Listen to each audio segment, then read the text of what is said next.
bimbing kita, yang telah memberikan nikmat kepada kita, terutama nikmat iman dan iman. Ya alhamdulillah, di kesempatan kali ini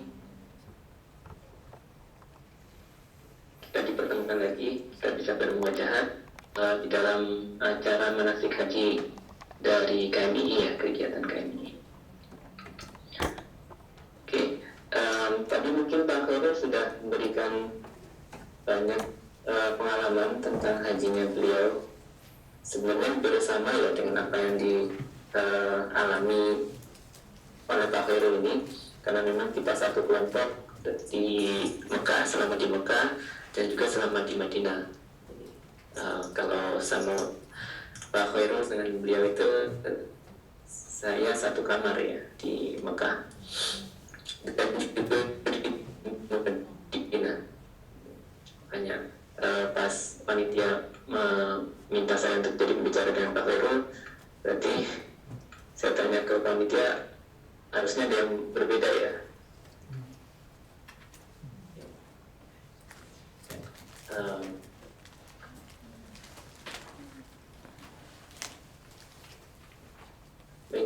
Mungkin saya akan menceritakan pengalaman saya sejak persiapan di sana dan juga nanti kepulangan ya, tahapan, jadi 3 tahapan itu.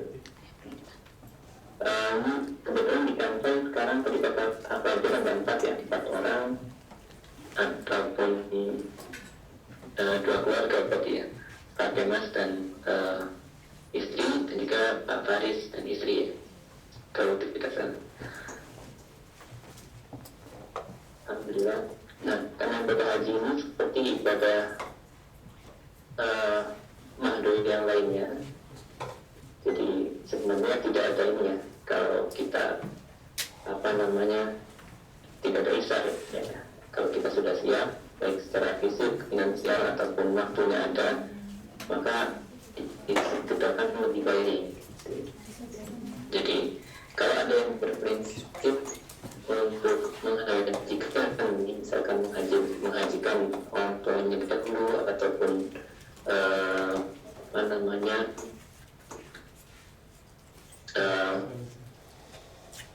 bisa bapak ataupun ibunya, ya sebenarnya kalau dalam prinsip Islam ketika menyangkut ibadah itu tidak ada isar ya.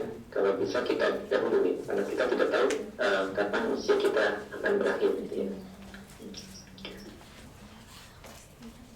Dan untuk haji ini juga sama seperti ibadah yang lainnya, ibadah wajib sholat, dan makanya kalau sudah siap kita berangkat ya.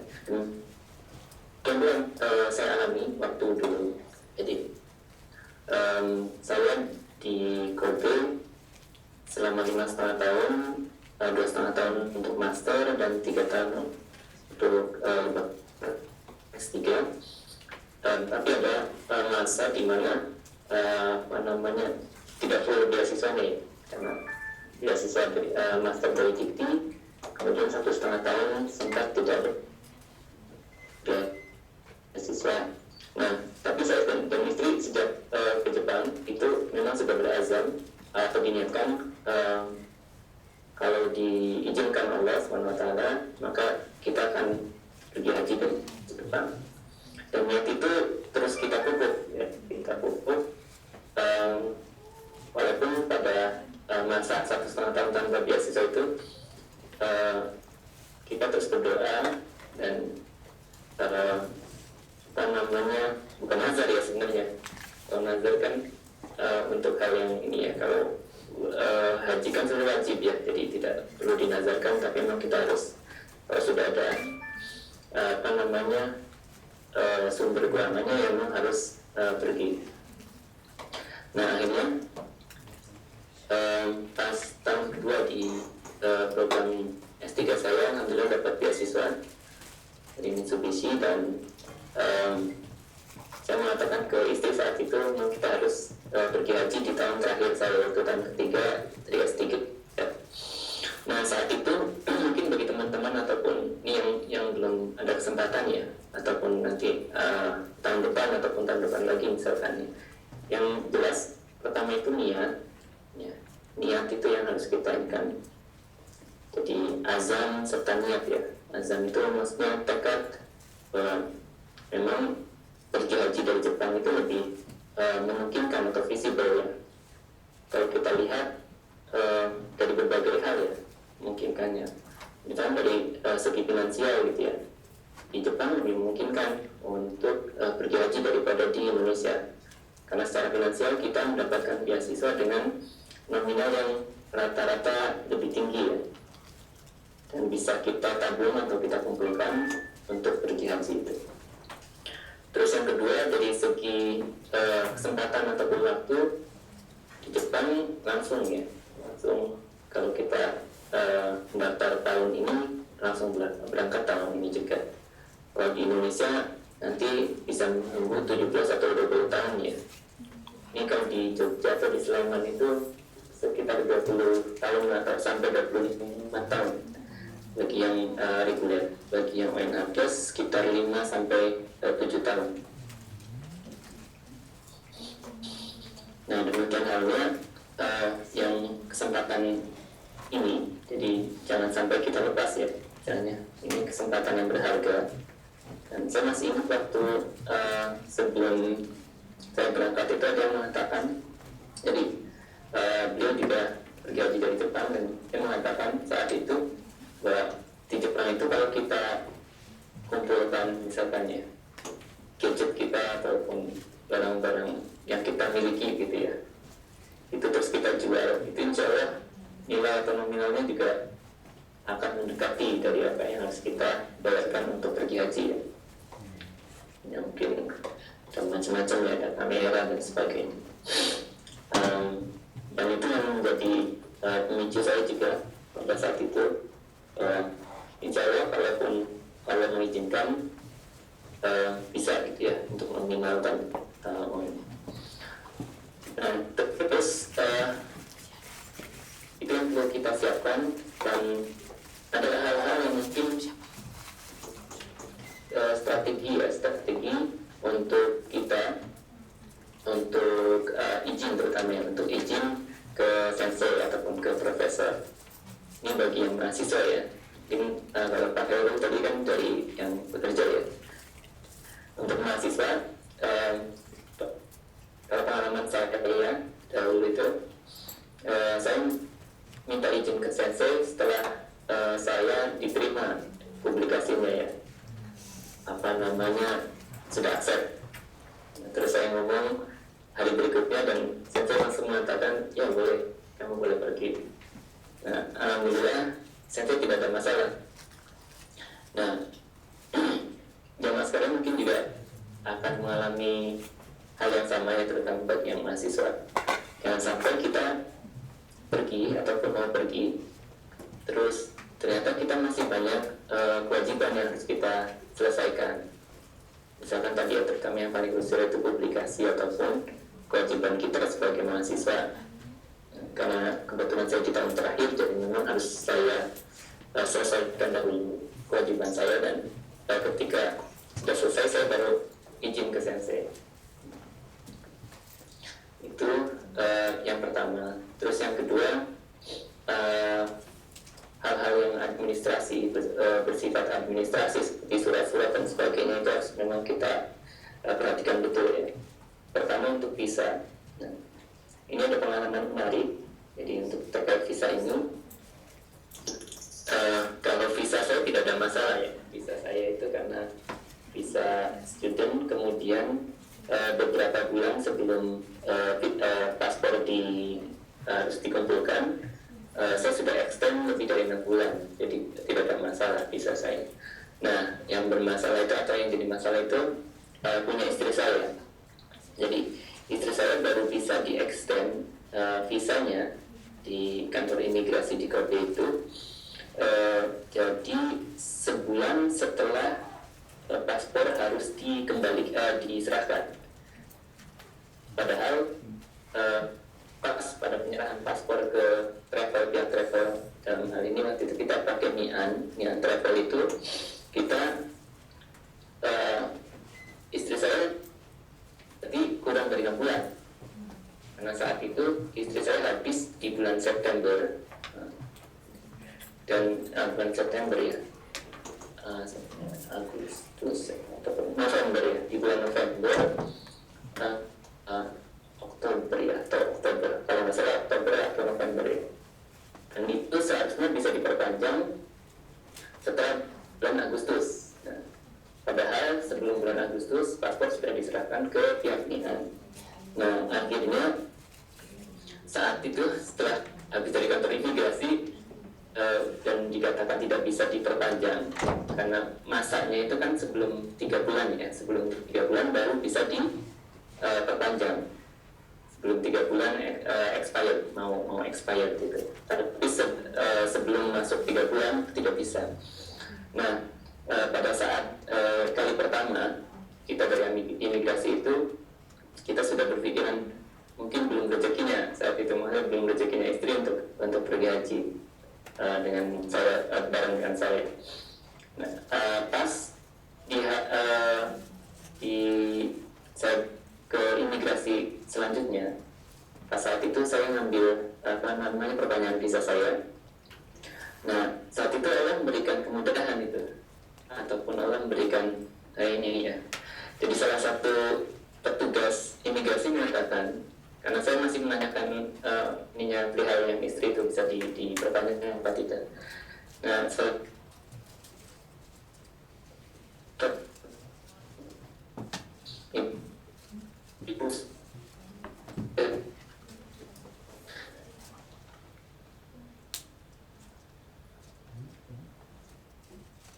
perpanjangan visa early extension, jadi perpanjangan sebelum masa harus diperpanjang.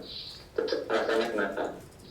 Nah, setelah pulang dari imigrasi saya membuat surat alasan itu. Kemudian hari berikutnya saya ke imigrasi lagi. Alhamdulillah diterima ya. Nih, soal itu Nasrul ya, walaupun pertama mulai. Jadi tanpa ada kesulitan, mereka mau memperpanjang visa istri saya dan alhamdulillah selesai. Nah, ini teman sekalian, hal-hal semacam ini yang kita akan alami yang mau berangkat haji. Terus selain itu ada masalah lagi ya, selain masalah visa, itu masalah foto. Nah, karena pihak dari embassy dari Saudi itu mengharuskan foto 4x6 dengan 80% wajah dan background putih.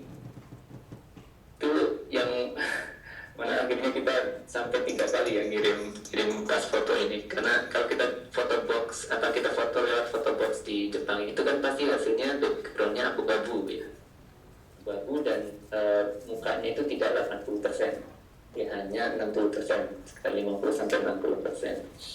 Nah itu sampai ada yang menyarankan ke studio. Setelah dari foto box, saya ke studio sama istri juga, di foto di studio. Nah, saat itu lumayan mahal ya bayarnya. Nah, saya kirim lagi, ditolak lagi, katanya masih warnanya kurang putih belakangnya atau backgroundnya. Akhirnya terakhir saya edit dengan Photoshop hasil dari studio itu, dan saya kirimkan lagi. Alhamdulillah berhasil ya. Jadi 3 kalinya. Ya, mungkin hal seperti ini yang kami alami ya. Terus masalah vaksin juga ya. Untuk vaksin mungkin kalau sekarang sudah ini ya, calon haji ini sudah selesai semua ya. Untuk vaksin ini pakainya sudah selesai ya semuanya.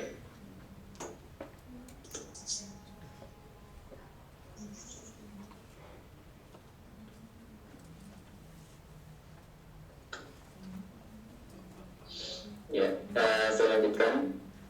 Dan setelah semuanya sudah selesai, jadi saatnya mungkin saat ini ya sudah selesai semua ya, pakai mas ya, administrasi dan sebagainya.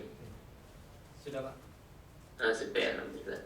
Jadi tinggal menunggu ini visa dari travelnya ya travelnya. Iya.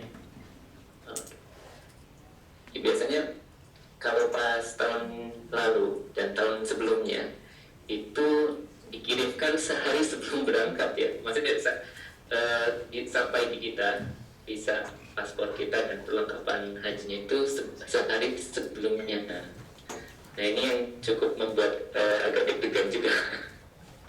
Akhirnya ya kalau di mana ataupun di mana, jadi kita ngecek terus apa di ininya ya, tracking shippingnya itu takyulinnya. Alhamdulillah sorenya sebelum saya berangkat itu berangkat kan sebelumnya itu jam 4 ya, jam 4 sore datang. Ini mana pakai mas pakai nian Pak Wan nih? Erwan Pak, di sini Erwan semua. Erwan ya? Di sini Erwan semua. Erwan semua? Iya. Kebalikannya kemarin ya.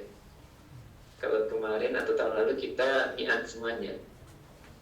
Ya, nian dari Kansai. Nah, mungkin yang bersama ya prosesnya Erwan dengan nian ya. Tapi yang kita alami seperti itu.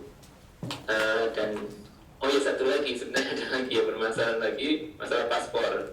Sebelum tadi ya, sebelum foto malah itu ya, paspor itu, nah paspor istri saya namanya itu kan cuma satu kata.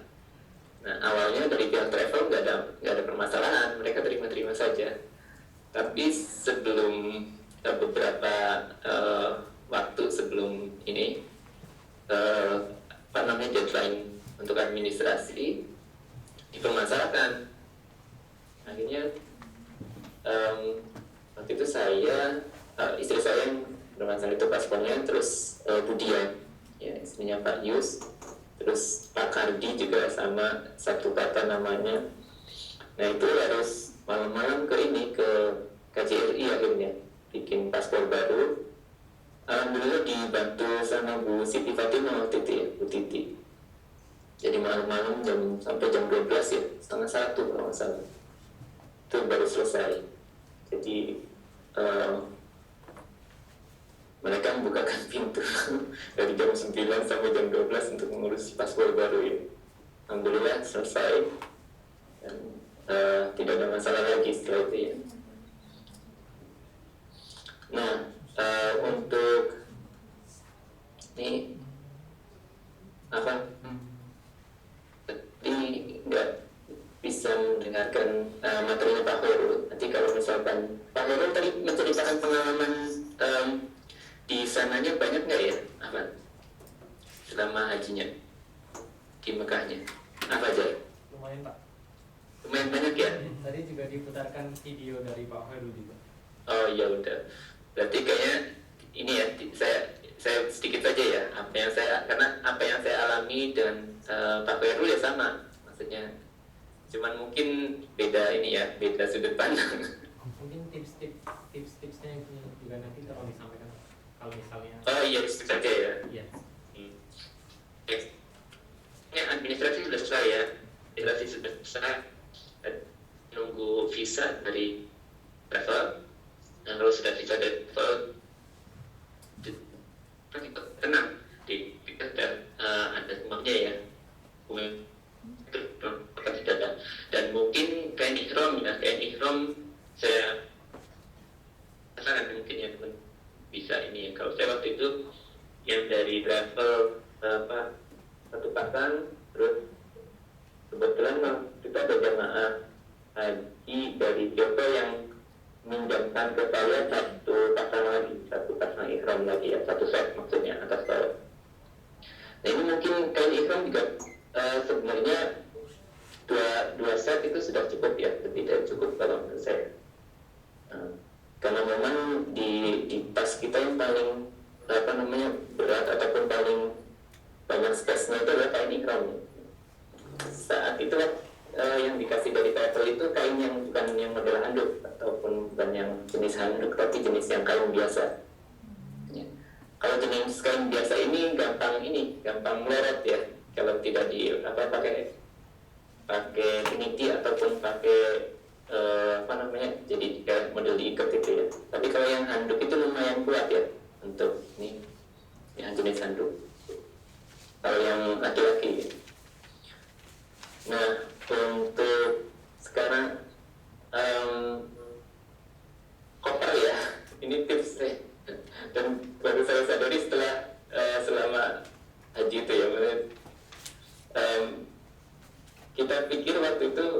makanya bawa banyak pakaian dan sebagainya.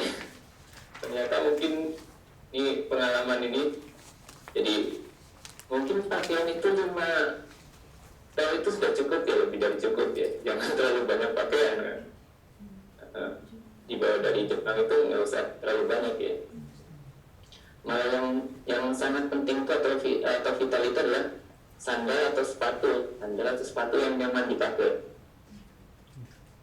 Saat itu karena jamaah banyak dari Kansa ya, jadi kita bisa tukar-tukaran informasi sandal apa saja, merek apa saja yang enak dipakai dan bisa ini ya, bisa dipakai untuk ini ihram gitu ya. Kan harus kegiatan jari-jari. Mungkin tipsnya itu, dan ada persiapan juga ini. Selain sandal, ini kita masuk ke ini ya, barang-barang dulu ya, barang-barang sandal, sepatu yang sepatu bersih banget pokoknya. Terus sandal buat ini ya, sandal buat di kamar mandi. Sandal buat kamar mandi. Nah, selebihnya itu pakaian yang mungkin kalau ada yang sarung gitu ya. Ya, jadi kemarin itu ketika saya beristri banyak sekali pakaiannya yang sudah saya bawa dari Jepang tidak terpakai itu. Dan di sana kalau misalkan kebetulan dari pihak travel itu pas di hotel itu dikasih mesin cuci ya, ya gantian. Kita nyuci, terus jangan khawatir ya, di sana nyuci 2 jam sudah kering, dijemur 2 jam sudah kering. Jadi tidak usah nunggu lama.